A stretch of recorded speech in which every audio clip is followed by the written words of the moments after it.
Awitan? Amen. Bless po ba tayo mga kapatid? Praise God. Good morning po sa bawat isa. Have a blessed Sunday to all. Especially sa mga nanonood po natin dyan sa ating FB Live. So ngayon po ay napakabilis po talaga ng araw. 2 linggo na po tayo ngayon sa buwan ng December. 15 days na lang po. Ano na ho? Pasko na. At sa Sunday ho ay ang ating Christmas party na po dito sa church. Excited po ba tayo mga kapatid? Amen. Palakpakan naman natin ang Panginoon. Praise God. Praise God. Excited na ho tayo. At ang ating topic po ngayong month of December, ang tunay na ilaw na tumatanglaw sa lahat ng tao ay dumarating na sa sanlibutan. At ito'y nasa sanlibutan na ang salita. Nilikha ang sanlibutan sa pamamagitan niya, ngunit hindi siya nakikilala ng sanlibutan. Ito'y walang iba kundi ang ating Panginoong Jesus. Ito po'y mababasa natin sa John chapter 1 verse 9 to 10. So si Jesus Christ, siya po ang nagtuturo sa atin kung saan po ang tamang daan. Amen po ba? Tinuturuan niya tayo para makita natin ano nga ba yung daan ng Panginoon. Ano nga ba yung dapat nating lakaran na nais na lakad na gusto ng Panginoon sa ating buhay Kristiyano? Kaya po ngayong umaga, ang title po ng topic natin, Jesus, the Map, the Ways of Our Faith. Siya po ang mapa, ang ways ng ating pananampalataya. Meron po tayong mga ilang katanungan dito. Ano po ang gagawin natin kapag pumunta tayo sa isang lugar na hindi po natin alam yung ating pupuntahan o kung paano ho tayo pupunta doon? Ano po kaya ang pwede nating gawin? How can we know the way? Di ho ba, especially ho yung mga driver, andyan po gagamit sila ng mapa o kaya gagamit po sila ng Waze. O kaya naman po, magtatanong po sila sa police o sa traffic aid kung paano po makakapunta po doon. So may mga pagkakataon din naman po sa ating mga driver o sa mga nagmamaneho na minsan ho ayaw natin humingi ng tulong o ayaw nating magtanong. Nagre-rely tayo sa ating mga sarili, pinipilit natin o sinisikap natin na matandaan natin yung daan na yun. O kung paano tayo makakarating doon. So, when people don't even know the way, ano kaya yung pwedeng mangyari? Di ho ba kapag ganun ang ginagawa natin, pinipilit natin na malaman, pero hindi naman talaga natin alam, ang mangyayari, madidelay tayo sa pupuntahan po natin. Di po ba? Minsan po, maaaring hindi na tayo makapunta totally doon sa lugar na yon. Pwede rin naman hindi ka na rin talaga makarating doon. Kaya napakahalaga po na alam natin ang daan papunta sa ating patutunguhan o mga pupuntahan. At kung hindi natin alam, wag ho tayong matakot na magtanong. Wag ho tayong matakot na humingi ng tulong. Kasi hindi nga natin alam eh. So, yun po yung gusto sa ating ituro ng ating Panginoon sa umagang ito. Huwag tayong magdalawang isip na lumapit, humingi ng tulong, lalo na kung alam natin na hindi natin alam ang ating pupuntahan. Si Jesus ang ating mapa. Si Jesus ang ways ng ating pananampalataya. Normally, kung may pupuntahan ka, kailangan din natin ang mga mapa. Lalo na kung nagmamaneho ka, di ba? Para alam mo saan ba yung pupuntahan mo. North, south, east, or west. Kung ikaw po ay pupunta sa north, sa parte ng norte, sasabihin mo north, east, o south, west. So, ang mapa ho, ang ways ang magsasabi niyan. Tutulungan tayo para makarating tayo doon. Ngayon, high-tech na. Di ba? Ang Waze nagsasalita na. O sasabihin ganon, o dito, kumanan ka, kumaliwa ka, makakarating ka na dyan sa pupuntahan mo. So ang Waze, sinasabi niya, ilan na lang po na meters ang dapat mong baybayin. Magti-turn ka sa right, magti-turn ka sa left, and then diretso at hanggang makarating ka sa destination. Di ba? Ganon na ngayon ang Waze. So, sa ating Panginoon, ano ho ba ang ibig sabihin niya nung sinabi niya sa John 14 na I am the way, the truth, and the life? Kasi ito ho yung sitwasyon na ang mga disciple ni Jesus natatakot na ho. Bakit? Kasi alam nila paalis na anytime si Jesus. Ito din po yung sitwasyon na alam din ni Jesus na kailangan niya nang bumalik sa Diyos Ama. Kailangan niya nang bumalik sa langit at makasama ang Diyos Ama at pansamantala silang iiwan. Kumbaga sila iiwanan, pansamantala, so ang mangyayari, natatakot sila kasi mawawala na yung tagapagturo nila. Mawawala na yung nagbibigay sa kanila ng direksyon, yung mapa nila. Mawawala na yung ways nila. Mawawala na yung traffic aid na pwede nilang pagtanungan saan ang daan. Kaya gano'n na lamang si Jesus nang binanggit niya sa John 14:6, I am the way, the truth, and the life. Ito po ay salita ng pagbibigay niya sa kanyang mga disciple ng assurance. Naaalis siya, babalik din siya, at ipaghahanda niya ang mga anak niya. So the disciples never realized that in the last 3 years, Jesus was with them. And He was actually explaining to them the map, the ways of their faith. Si Jesus, nung andito siya, minodel niya. Yung mga disciple, ang ginawa niya, minodel niya yung sarili niya. Tinuro niya, ano nga ba ang tamang daan? Ano nga ba ang katotohanan? Paano nga ba mamuhay ng may katotohanan? At paano nga ba ang buhay? Pinakita niya to, hindi lamang niya sinabi, ipinakita niya sa loob ng 3 taon. Nandoon yung mga disciple na sa pamamagitan ng pagtuturo niya, tinuro niya kung paano siya masusunod nito.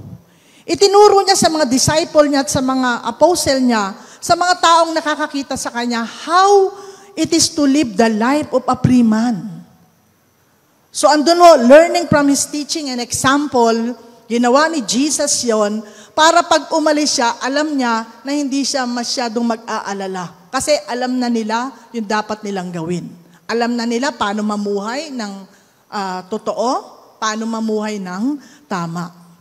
And Jesus, as the way, the truth, and the life, is literally the map, the ways of our faith.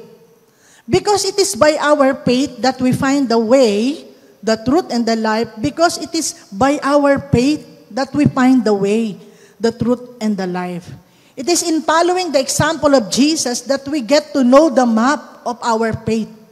And it means to achieve what He promised to those who would carry this cross and follow me, which is eternal life. So anong ibig sabihin nito? Si Jesus, parang siya ngayon ang mapa. Mapa siya kasi itinuturo niya kung saan ang tamang daan. Mapa siya kasi itinuturo niya ang katotohanan. At ang buhay, siya mismo yon. Jesus Christ is the map, the ways of our faith. At pinaniniwalaan natin yon, sinusunod natin yon, na maliligtas tayo dahil kay Jesus. Amen po ba? Nag-agree po ba tayo doon? Dahil kay Jesus, because He is the way, the truth, and the life. So sinabi niya yon, siya mismo yon, na walang makararating sa Ama kung hindi sa pamamagitan niya. Siya yung pag tinanggap mo, magkakaroon ka ng buhay na walang hanggan. Siya yung pag tinanggap mo si Jesus, hindi ka na mapaparusahan kailanman. So siya po yun, mga kapatid. And but it is not physically going with Him that we get to be with Him. We need to live the life of our Savior and Jesus Christ. Ito po yung nasa atin na yung mapa o yung ways. Pero ang tanong, ano ang gagawin natin sa mapa o ways? You follow, mga kapatid. Yan ang gusto ng Panginoon. Sundin mo. May mapa ka nga, may ways ka. Pero hindi mo naman sinusunod yung hawak-hawak mo na yun o yung sinasabi ng ways. Hindi ka rin makakapunta sa pupuntahan mo. So kailangan nating mamuhay gaya ng ating Panginoong Jesus. Paano ho ba siya namuhay? Sinikap niyang huwag magkasala.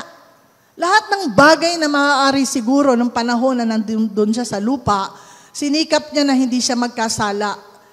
Nilalayuan niya ang mga kasalanan. Sinisikap niya na mamuhay ng may pagmamahal kung paano niya minamahal ang mga mahihirap.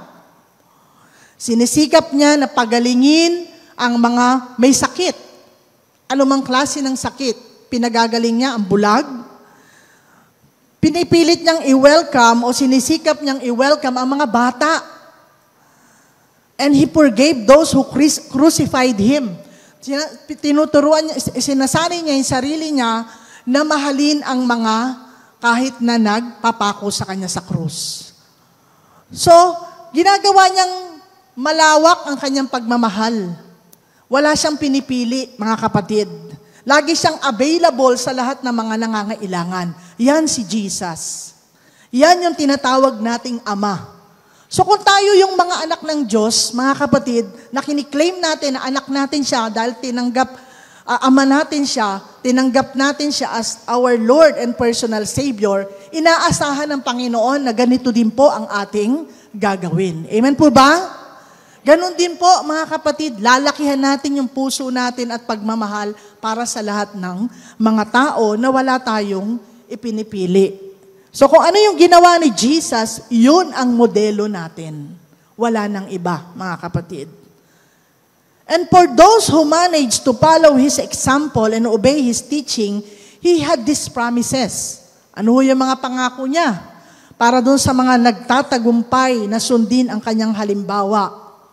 Para doon sa mga sumusunod sa kanyang mga turo at mga pangako. Sabi niya, una, I am going to prepare a place for you. So kung ikaw nangungupahan dito sa lupa, wala kang bahay, mayroon kang lugar sa langit. Amen po ba? Meron tayong lugar sa langit. At sabi nga, mansion ang inihahanda ng Panginoon sa atin. Kaya sinabi niya sa John 14:2, sa bahay ng aking Ama, maraming silid. Excuse me. Maraming silid. Paroroon ako at ipaghahanda ko kayo ng matitirahan. Imagine, mga kapatid, kung gaano napakabuti ng Panginoon sa lahat ng mga kikilala sa Kanya, mananampalataya sa Kanya, ihahanda ang lugar para sa atin. Meron tayong lugar, meron tayong puwang sa langit. Kung dito po, wala kang puwang. Kung dito po, lagi kang nasa isang tabi. Sabi ko nga, nangungupahan, nakikitira. Doon may sarili kang bahay. Palakpakan nga po natin ang Panginoon. Praise God, di po ba? Yan ho ang pangako ng ating Panginoong Hesus sa lahat po ng magtatagumpay at susunod sa Kanyang mga halimbawa. Pangalawa, when everything is ready, I will come and get you so that you will always be with me where I am. So lahat, kapag ayos na lahat, na ipaghanda niya na, ang sabi ng Panginoon, na ipaghanda ko na kayo ng matitirahan, babalik ako. Babalik siya. Isasama ko kayo. At kung nasa saan ako, doon din kayo. So yun ho ang napakagandang pangako ng Panginoon. So ito po ay nagpapakita at may mga pangako na buhay na walang hanggan sa lahat ng naniniwala sa Kanya at nagtatagumpay na siya ay susundin. The map and the ways of our faith, because it is by our faith that we find the way, the truth, and the life. It is in following the examples of verses that we get to know the map of our faith and the means to achieve what He promised to those who would carry their cross and follow Him, which is eternal. So ito ho yung buhay na walang hanggan. Yung mapa mo, yung ways mo, ng iyong pananampalataya, bunga ng pagsunod mo at pagtupad mo sa utos ng Panginoon, doon nakasalalay yung buhay na walang hanggan. So ibig sabihin, mga kapatid, kung dito ang mga estudyante natin, para makuha yung honor o makasama sila doon sa sinasabing top, nagsusumikap silang mag-aral. No? Talagang nagsusunog sila ng kanilang kilay, nagpupuyat para lang makakuha ng matataas na grades. Ganon din tayo, kung gusto natin, mga kapatid, na makapasok sa langit, magmana ng buhay na walang hanggan, makuha ang mga ipinangako ng Panginoon na mansion sa langit, mga kapatid. Napaka-importante na tayo ay tumanggap sa Panginoon, hindi matatapos doon, sumunod sa ating Panginoong Jesus at sa Kanya mga salita. Amen po ba? And how did Jesus become the map of our faith? Paano nga po ba naging mapa ng ating pananampalataya si Jesus? Itinuro niya ang daan, ang katotohanan, at ang buhay. So paano nga po ba niya ito ginawa? As the way, bilang siya yung daan, si Jesus naging path siya, mga kapatid, patungo sa Diyos Ama. Naging landas siya. Siya ang naging daan para tayo makapunta sa Ama. Sapagkat ang Ama at si Jesus ay iisa. At sinabi po ng Acts chapter 4, verse 12, Salvation is found in no one else, for there is no other name under heaven given to men by which we must be saved. Wala pong ibang pangalan ang ibinigay ng Panginoon sa silong ng langit na ikaliligtas ng bawat isa. Kaninong pangalan lamang po? Kay Jesus. Kay Jesus lamang, mga kapatid, that every knee should bow, every tongue confess that Jesus Christ is Lord. Siya lang po ang Panginoon. Siya lang ang nag-iisang Diyos. Kung ang mundo ang daming ini-introduce na Diyos, pero tayo ho, dahil si Jesus, siya yung tamang daan. Na kahit sinasabi, andito ang tamang daan. Tayo ho kay Jesus lamang. Mga kapatid, wala na ho tayong dapat pang sundin pang iba. Hindi sapat na tinanggap lang natin siya as our Lord and Savior. We must follow Him and obey Him, mga kapatid. Amen? Palakpakan natin ang Panginoon. Dapat sinusunod po natin siya. In Matthew chapter 7, verse 21, hindi lahat ng tumatawag sa akin ng Panginoon, Panginoon ay maliligtas. Kundi yun lamang sumusunod sa kalooban ng Ama. Ano ho ang kalooban ng Ama? Ang mga anak ng Diyos nagpapatuloy sa kanyang pananampalataya. Amen? Ang mga anak ng Diyos paglinggo, dapat nandito sa gawain lagi ng Panginoon. Para ho sama-sama tayong nagpupuri at nagpapasalamat sa Diyos. Kasi 6 na araw binigay niya na sa iyo eh. Ginawa mo na ang lahat para sa 6 na araw. 1 araw lang ang hinihingi niya sa atin. Oras lamang po ang hinihingi niya sa atin. Kaya po ba nating ibigay yon, mga kapatid? Kaya po ng mga taga-POSIM? Amen! Lalo na sa Sunday. Inaasahan tayo na lahat tayo sama-sama po rito. And as the truth, He is the reality of God's promises. Your righteousness is righteous forever and your law is true. So kung sinasabing si Jesus ang way, ang daan, patungo sa Ama, si Jesus din po ang katotohanan. So, sa Panginoon, sa Kanyang mga salita at mga kautusan, ang tama ay tama, ang mali ay mali. Sa kalakaran ng mundo, ang tama pwedeng maging mali. Ang mali pwedeng maging tama, lalo na kung marami kang pera, may impluwensya ka. Pero sa Panginoon, sa standard ng Panginoon, pag tama, tama dapat. Amen? Pag mali, mali. Maraming magagalit sa'yo. Pero, lagi mong iisipin, hindi tao ang gusto mong i-please. Gusto mong i-please ang Diyos. Amen? Sa Psalms 119, verse 142, ang taglay mong katapatan, kailanman hindi kukupas, katuruan mo'y totoo at ito'y walang wakas. Hindi sapat na tinanggap natin siya as a righteous God. We must be righteous to ourselves. Kung siya ang righteous God, siya yung God of life, a God of truth, be righteous to yourself. Maging makatotohanan parati tayo. Hindi tayo pwedeng magtago. Hindi pwedeng ang mga anak ng Diyos o Kristiyano ay yung sinasabi nilang plastic. Dapat po, totoo po tayo. Amen? Genuine po lagi ang pakikitungo natin sa kapwa, sa mga tao, hindi lamang sa mga tao na malapit sa atin o mapapakinabangan natin, kahit kanino, mga kapatid. Kasi nakikita ng Diyos ang ating puso. Amen po? Matapat ka. Sinasamba mo ang Diyos na makatwiran. Tayo mismo maging makatwiran. Ang Diyos natin ay banal, tayo mismo magpakabanal. Kahit may mga nagpaparamdam sa iyo dyan, may asawa ka, hindi ka dapat nakikipag-text sa iba. Amen po? Kung may girlfriend ka, may boyfriend ka, stick ka lamang sa isa, huwag pa iba-iba. So yun po ang gustong ituro sa atin ng Panginoon, mga kapatid. Kahit kaunti ang pera mo, matuto tayong makontento. Kesa marami nga, ngunit galing naman sa masama.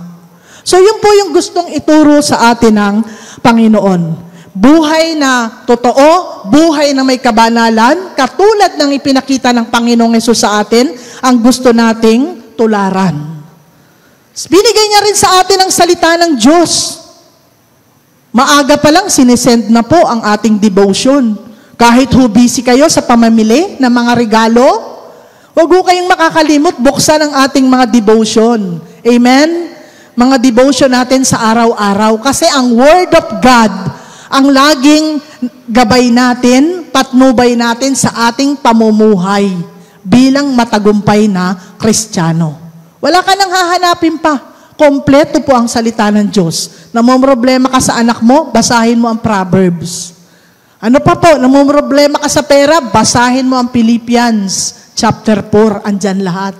So lahat po mga kapatid, kumpleto po. Word of God, totoo po to. Pag binasa mo, nasasaktan ka. Kasi nakukonvict ka. Pero doon tayo nagigising. Doon tayo na tututo. And as the life, He joined His divine life to our both now and eternally. He was claiming to be the source of life. Siya ang pinagmumula ng buhay. Sabi ng John 10, verse 17 to 18, inialay niya ang kanyang buhay para sa mga tupa and then take it back and hindi sapat na tinanggap din natin siya bilang the God of life. Must be godly ourselves to partake of eternal life that He promised. Yan po ang paalala ng Panginoon. And how do we follow the map? The ways of our faith. Paano po ba natin ito susundin? Sabi ko nga kanina, may mapa kayo, may ways tayo, pero papaano nga po ba natin to susundin? Una, by accepting Jesus. Wala po tayong ibang tatanggapin, kundi si Jesus lamang. Jesus Himself. Ang daming Diyos, ang daming Panginoon na ipinapakilala ang mundo. Pero ang gusto ng Panginoon na matutunan natin, siya mismo ang i-accept natin siya ng totoo. Hindi po lang sa nguso, kundi sa puso, mga kapatid. Only through Jesus, wala na pong ibang pangalan pa ang ating kikilalanin. So sa John chapter 14, verse 11, maniwala kayo sa akin, ako'y sumasa Ama at ang Ama'y sumasa akin, sapagkat sila ay iisa. Believe me when I say that I am the Father and the Father is in me. Or at least believe on the evidence if the miracle themselves. So sinasabi niya, di kayo naniniwala sa akin? O di sige, paniwalaan nyo na lang yung mga miracles na ginawa ko para maniwala talaga kayo na totoo ako, totoong may Diyos. Ano po ba yung mga ginawa ng Panginoon? Di po ba nagpagaling siya? Lahat ng klase ng sakit, pinagaling niya. Bumuhay siya ng patay sa buhay ni Lazarus. Nagpakain siya ng 5,000 sa ilang tinapay at isda. Nagturo siya sa napakaraming tao kahit saang lugar. Mapasa dagat, matabing dagat, at kahit saan kung may pagkakataon lang din naman. So sa pamamagitan ng pagtanggap natin kay Jesus, tayo ay magmamana ng buhay na walang hanggan. Gusto niyo po ba yon? Ito po yung tanggapin mo ang Panginoong Jesus, i-accept mo siya as your Lord and personal Savior. Magmamana ka ng buhay na walang hanggan. May regalo ka. Sabi nga po, salvation is a gift, eternal life is a reward. May regalo ka na, may reward ka pa. Saan pa po tayo, mga kapatid? Kaya sa panahon ngayon, marami pa rin po ang hindi naniniwala kay Jesus. Pero tayo dapat mismo sa mga anak ng Diyos, especially sa POSIM at sa mga nanonood natin dyan, wala na hong pag-aalinlangan. Hindi ho 50%, hindi ho 80%, 100%. Palakpakan natin ang Panginoon. 100% kay Jesus tayo. Walang talo. Lagi kang panalo. Amen po ba? Lagi tayong panalo, mga kapatid. At sa John chapter 14, verse 6, sinabi niya, I am the way, the truth, and the life. Wala na pong ibang daan. Hindi si dating daan, hindi si dating doon, kay Jesus lamang. Pangalawa, by having faith in Jesus. Kung ikaw ay mananampalataya sa Kanya. Sa John 14, verse 12 to 13, sinasabi ko sa inyo, ang nananalig sa akin ay makakagawa ng mga ginawa ko. At higit pa, rito ang magagawa nyo. At anuman ang hilingin ninyo sa Ama, sa aking pangalan, ay gagawin ko upang maparangalan ng Ama sa pamamagitan ng Anak. So pinananampalatayaan natin siya. Kahit hindi natin siya nakikita, that is faith. Kung ang mundo, ipakita mo muna bago ako maniwala. Pero tayo na mga anak ng Diyos, hindi mo pa nakikita, dapat pinaniniwalaan mo na siya. Amen po ba? Pinaniniwalaan mo na si Jesus, na naandyan siya. Siya yung Diyos mo na nagligtas sa Kanya. Kasi pagka ikaw may pananampalataya, you can see miracles. Dito na lang po sa ating simbahan. Because of faith, gumaling po si baby Ezekiel. Andyan po ang kanyang nanay. Palakpakan nga po natin ang Panginoon. And because of faith, nagkaanak po si Sister Badet. 7 years. Na hinintay po nila yan. Hindi niya na alam na magkakaanak pa po siya. Because of faith, gumaling si Brother Bing. Andyan po si Brother Bing. Buhay na patotoo. Hindi ho lagnat. Ang sakit lang ni Brother Bing, cancer, mga kapatid. At because of faith, may isa tayong kapatid sa Panginoon umattend dito, ni-request niya makapasa po siya sa kanyang exam sa RN. Nakapasa po siya, andyan siya ngayon. Magandang umaga, ate. Nakarating si ate ngayon, ang kapatid ni Sister Ness. Yan po ang gawa ng pananampalataya. Bunga ng pananampalataya. So alisin po natin yung pag-aalinlangan. Walang puwang sa mga anak ng Diyos ang pag-aalinlangan dapat. Dapat laging lamang ang pananampalataya. Sabi nga, we walk by faith and not by sight. Kasi kung laging paningin mo ang paiiralin mo, matatakot ka. Nako, nagmahala na ang bilihin. Kakain pa kaya ang pamilya ko. Pag pumunta ka sa grocery, wala hong namimili ng marami. Katulad nun, tinitignan lang nila ang price, tas ibababa na naman nila. Dati ho, nagpapanic buying pa. Ngayon ho, ang daming laman ng groceries, walang mga namimili. Pero tayo ba magugutom sa POSIM? Amen? Hindi po tayo magugutom, no? Amen? Ni hindi mababakante ang inyong lamesa sa hapagkainan sa Noche Buena. Masagana pa rin po yan. Kasi nananampalataya tayo sa Diyos na ang Diyos natin hindi tayo pagkukulangin. Amen po ba? Palakpakan naman natin ang Panginoon. Ibigay natin ang glory sa ating Panginoon. Praise God. Praise God. Pangatlo, by trusting Jesus. Pagtitiwala. So masusunod natin ang mapa, ang ways ng ating pananampalataya sa pamamagitan ng buong pagtitiwala kay Jesus. Alam natin siya ang mapa, siya ang ways ng ating pananampalataya. Ay ba't hindi tayo magtitiwala sa Kanya? Kung minsan si Waze, nasasablay pa, naliligaw tayo. Pero si Jesus, hindi ho tayo masasablay. To take you to the Father and all the benefits of being God's child will be yours. In Galatians chapter 6, verse 6 to 7, pag ikaw ay anak ng Diyos, ang dami mong benepisyo. Walang pinagkaiba pag POSIM member ka. Marami tayong benepisyo. Una, ipagpipray ka. Amen? Pangalawa, kukumustahin ka. Pangatlo, isasama ang pangalan mo sa bulletin board pagka nangangailangan ka ng prayer. O di pa? O di po ba? Sa iba, wala hong ganon. Ang daming benepisyo, mga kapatid. At sa Galatians chapter 4, verse 6 to 7, matatawag mo siyang Ama, Ama ko. Walang iba kundi ang ating Diyos. Hindi ka na magiging alipin, kundi anak ka ng Diyos. Mapapabilang ka sa kanyang anak. At ikaw pa ay gagawin niyang tagapagmana. Ang ibig sabihin, kung ano meron ng Panginoon, meron ka rin. Tagapagmana ka.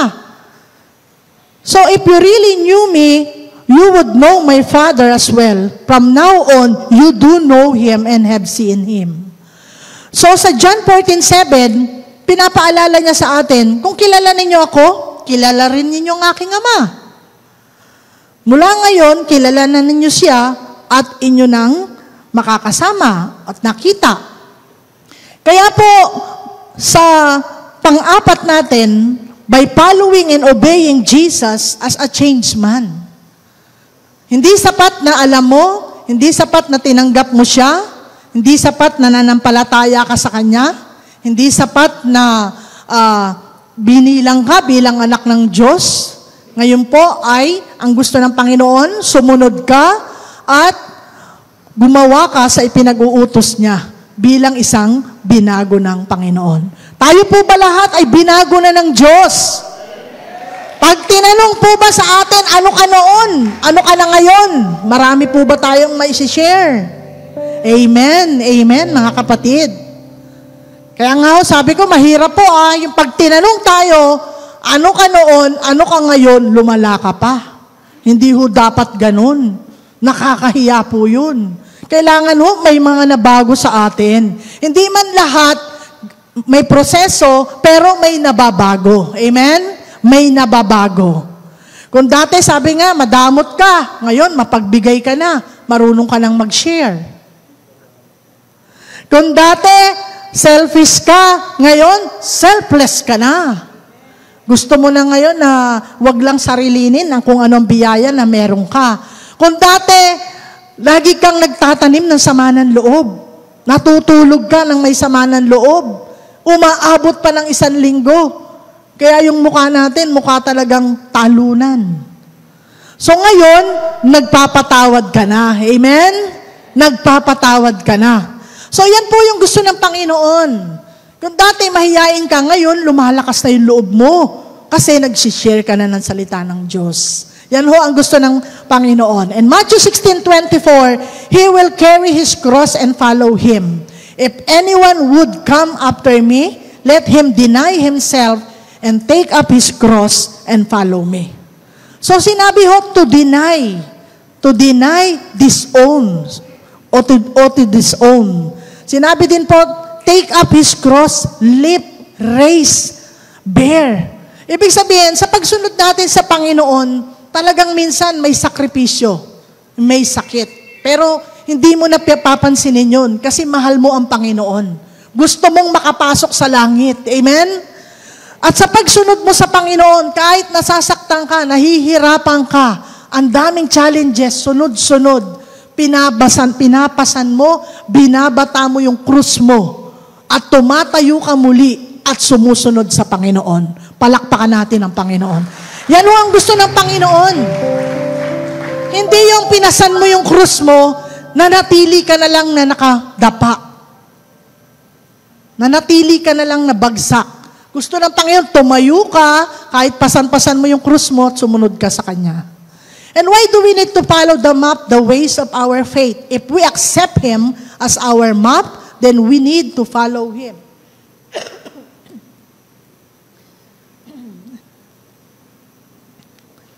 Ang sabi ng John 14:24, ang hindi umiibig sa akin ay hindi tumutupad sa aking mga salita. Hindi akin ang salitang narinig ninyo, kundi galing sa amang nagsugo sa akin. Kung tinatanggap mo siya bilang iyong the way, the truth, and the life, susundin mo siya. Hindi lamang sa salita, mga kapatid, kundi sa gawa. Yun po yung gusto ng Panginoon. Ipapakita mo sa mundo na mahal mo ang Panginoon. Ipapakita mo sa mundo na tinutupad mo ang salita ng Panginoon. Naalala ko nga yung testimony ng isang kapatiran. Ang sabi niya, mabuti na lang, pastora, nakilala namin ang Panginoon. Bakit naman? Sabi namin, kasi nabago na ang aming buhay mula nang nakilala namin si Jesus. Siguro kung hindi, baka katulad din kami ng aming mga pinsan na ngayon ay may mga sakit na, ang iba'y nakaratay sa banig ng karamdaman dahil sa pag-aabuso nila sa katawan nila na sa pamamagitan ng pagbibisyo. So mabuti na lang nakilala namin ang Panginoon. Kaya sabi namin sa Kanya, praise God, sapagkat nakilala nyo na nga ang tunay na Diyos.